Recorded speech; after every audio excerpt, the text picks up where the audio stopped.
to part 2 of the Shit Show. Today, we're going to talk about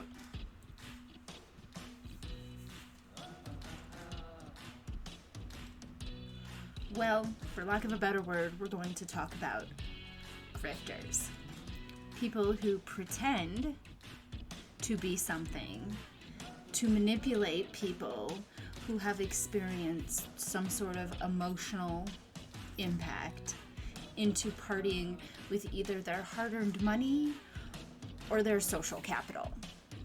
One of the two.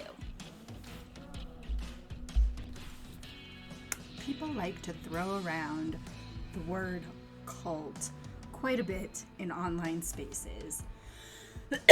You'll have to forgive me. I am extremely stressed out right now and have been dabbing it nonstop, and my chest is just not having it. Anyway, people throw around the term cult quite a bit. However, it applies in this case. I'm not going to get into specifics about the people involved, who started it, who, whatever. That's not what this is about.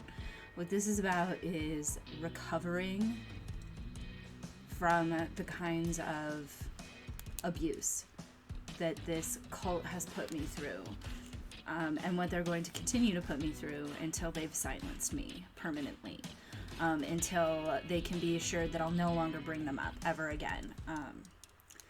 Because, they're not like other groups. Half of them will still insist that they're not a group. But the abuse and harassment that I've experienced, I just lost my backup account on TikTok because, and they'll say that they didn't do it, and it's like, okay, so you've said there was 3 burners that viewed my profile right before my account got taken down, and one of them is a known burner associated with this not a cult. And for a while today, I really struggled with dealing with that, because these people have now openly engaged in the same tactics that other people that they claim to be against have used to force me into silence about the things that I've been through or the things that they've put me through. And kind of the reason why I don't want to talk poorly about them or make this about them is because it doesn't matter. They're never going to shut up. They're never going to go away. They're never going to stop spreading lies about me and my new friends. So I'm just not going to address that. Instead, we're going to talk about what recovery from something like this looks like. Because, to have it verified that literally every single one of my, what I thought was a paranoid suspicion about this group, having it verified that all my suspicions were correct,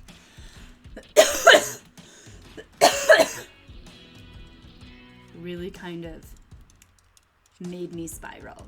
And one of the things that triggered that the most was hearing that Hannah, who, for those of you who don't know the context of this video, please go watch the part 1 of the Shit Show.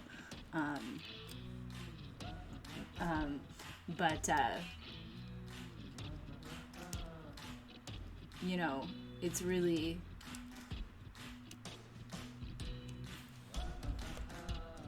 sorry, had a little bit of a brain blank there and lost my train of thought. So for context, I'm sorry, please go watch the first part so that you know who I'm talking about. Hannah is one of those people that prides herself on being, the mommy of the group that they're friends with, and she knows that. And she surrounds herself with people who have mommy issues on purpose so that she can better manipulate people when they don't behave exactly how she wants them to or how she thinks they should. Because that's the thing that this cult has going for them right now, is if you don't fall in line, they will just spread the same lies about you that they have spread about literally every other person, because they can't take accountability. And it's that refusal to take accountability also that is, that has made me come to the decision that it's not worth continuing to speak about them. We know they're shitty people. That's not anything new or surprising to anybody. But as somebody with multiple disorders that were, purposefully manipulated by Hannah, it's really difficult to say what recovery is going to look like, because I know I'm never going to get an apology. I know I'm never going to get an admission of guilt.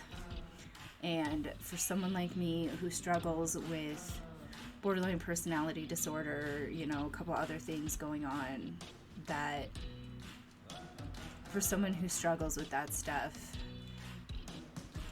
it can be an enormous setback in treatment to have paranoid thoughts about somebody not liking you or somebody tricking you into being their friend and then turning on you, to have those paranoid thoughts and then have somebody confirm them by acting exactly the way that your paranoia told you that they would. And that can be a huge, huge setback in treatment. And it has been a setback in treatment for me, because that level of betrayal that's required to know what it's like to be a survivor of abuse, and to sit there and fake claim people, to say that they didn't experience what they experienced, or that your experiences are always somehow worse or more important for everybody to talk about, that's not okay. And so many of the behaviors that are being exposed are absolutely, people have eyes, okay? And it's really, I had several of these points up on my now permanently banned TikTok, so bear with me while I repeat these points in a video that can't be so easily silenced, because the levels of freaking that they think are acceptable levels of transphobia is absolute nonsense. Absolute nonsense. It is never okay to misgender somebody, regardless of what they have done to you or anyone else. It is never okay, right? Transness is not a white thing, right? Transness has existed for centuries in cultures of color before white people ever even dreamed of adopting those same queer identities, or embracing those same queer identities. So for white cis people to sit there and perpetuate the harmful idea that it's ever okay to misgender someone, you can address somebody's wrongdoing without misgendering them. You can address somebody's presentation without misgendering them. I am a cis-presenting trans mask. I am not a woman. You call me a woman, you're transphobic. You call me cis-presenting, that's different. It gets the same point across without being bigoted in the process. And and it's funny because they think that we didn't learn anything from them. Every projection is a confession. Every projection is a confession.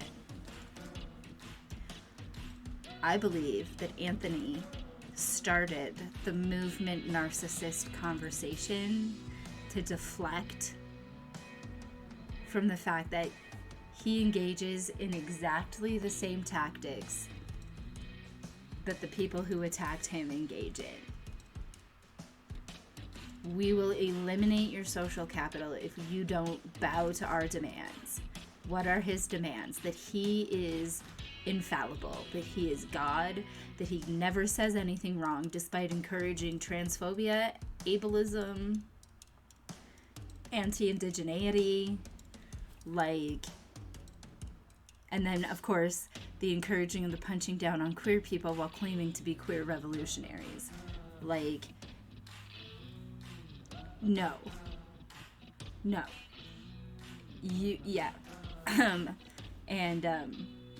It can be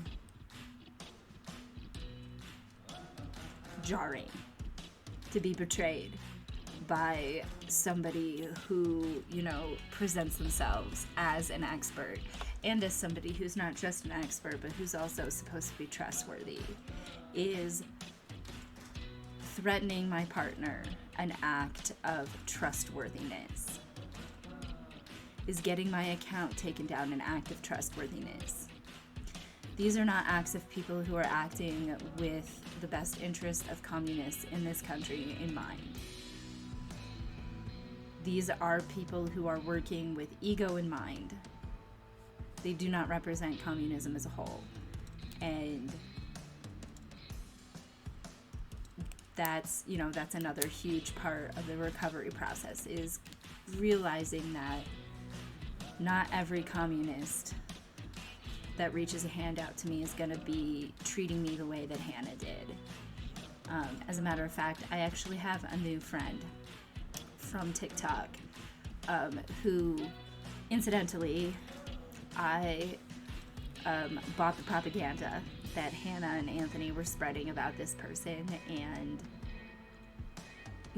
the conversation that we've had since, knowing that they get smeared for being an ungovernable, and knowing that I'm currently not only being smeared for being an ungovernable, but being accused of grooming my partner away.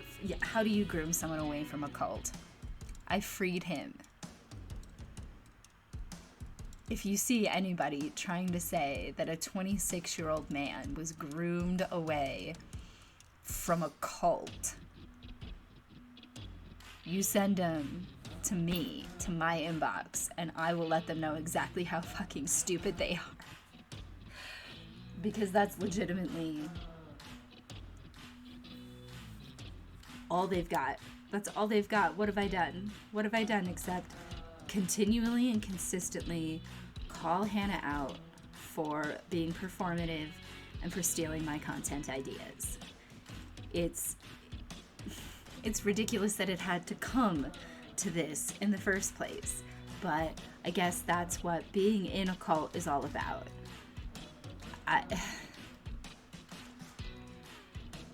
The information that's come out about Hannah, it's unreal. One, that you thought that you could silence all of us. I'm not sure what about any of our interactions ever gave you the impression that I'm stupid enough to continue. Let me tell you, the messages that were sent to my partner threatening him if he didn't take down his videos about Hannah.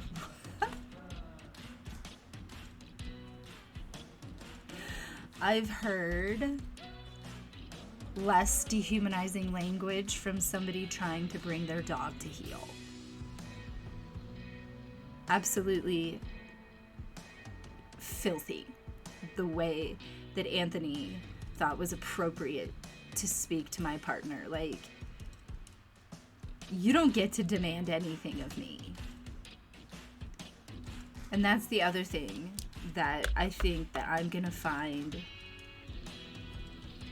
that I'm gonna need the most support with as far as my recovery process, because goddamn, I know that we have to be able to work together as a community, as communists, but to have the audacity to try to tell us what to do when they are the ones spreading lies and, generally causing havoc and chaos in vulnerable communities. And, the video that I made that got my account taken down eventually, which, I'm sure it was that video, was the one where I genuinely asked to anyone with eyeballs and a brain, Anthony and Hannah's relationship looks absolutely fake as fuck. Like, one of them is using the other for clout, and one of them is using the other as a shield. And the thing that is so wild to me about Anthony allowing Hannah to use him as a shield is that he expects us to buy the bullshit that I've never dated white women. I used to have a rule where I don't date white women.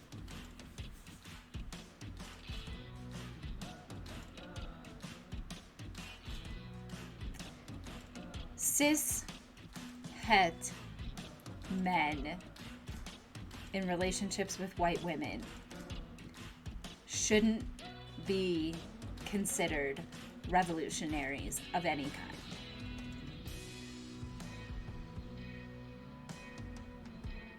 The fact that it's taken perpetuating anti-indigeneity, transphobia, ableism, and all sorts of other problematic bullshit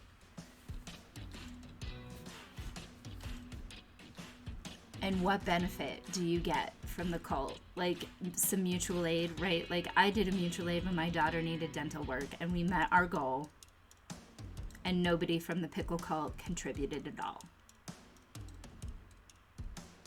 So I genuinely don't understand what it is that you even get out of being friends with each other, other than, oh, look at us, we're giving each other attention, oh, sweet. Yeah, please tell me how that's going to be fulfilling and how that's going to heal your trauma in the long run. Because I'm focused on getting to know my new friends and learning how to trust people again after you essentially destroyed my mental health, my accounts. I've lost 3 accounts since I started associating with you absolute freaks.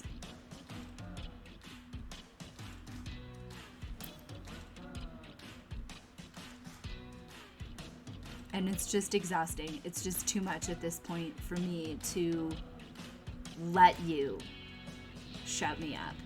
So, feel free to have your roam of TikTok, because that's all you got. You don't know this platform. And even if you did know this platform, you can't just get my videos taken down because you don't like what I'm saying. That's not how this platform works. So consider this your warning that your inability to take accountability on the small platform where it won't result in your total humiliation means that now you're going to have to deal with me on this platform. And you're not going to like it. You're not going to like it. Because the only way that you guys win is where you can control things and mass report things and manipulate things. And that's not going to work here.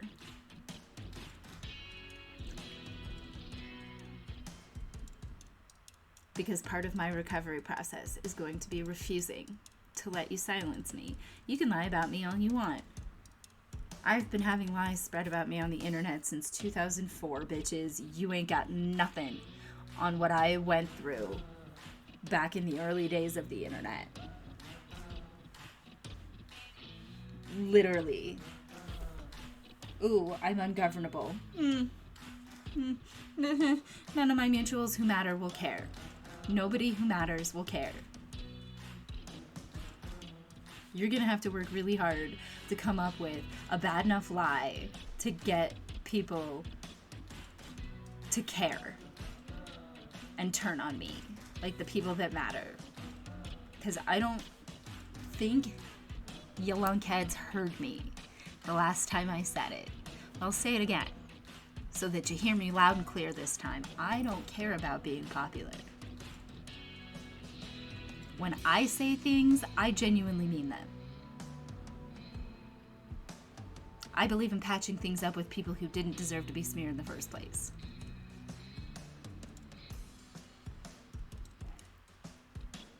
I believe in making things right with people when you find out that you believe something about them that was wrong. And I believe in standing up for the truth, even when people try to silence you. And those are things that manipulation and lying about me is not going to take away. So you're just going to have to make the choice. Either you're going to have to pick up Daneland tactics and dox me, or you're just going to have to accept that you're never going to beat me, you're never going to silence me. You're never going to find a way to make me feel bad enough for calling Hannah out and for not shutting up about it. You're just not. You messed with the wrong person on this one. Both of you made a grave mistake. And now it's just a matter of which one of you is going to give up the grift first. Because I've seen that I'm blocked by Hannah. And I'm about to block Anthony myself because I genuinely don't want to see his stupid face in my feed anymore. But I also want to make sure that y'all know exactly what's going to keep happening if you keep spreading lies about me and my friends. So, for those of you who this was your first video, thank you for coming to the channel.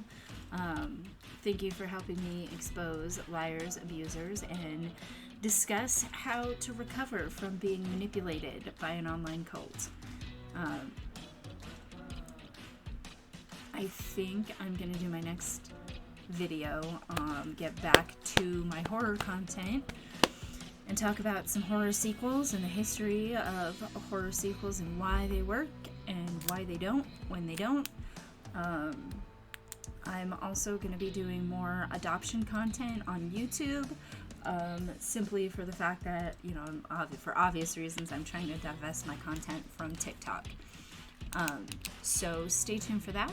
And there is also inevitably going to be a part 3 to the Shitshow. So make sure that you've hit subscribe and rung the notification bell so you don't miss any of the tea, drama, horror content, or stuff about how it is being an adoptee.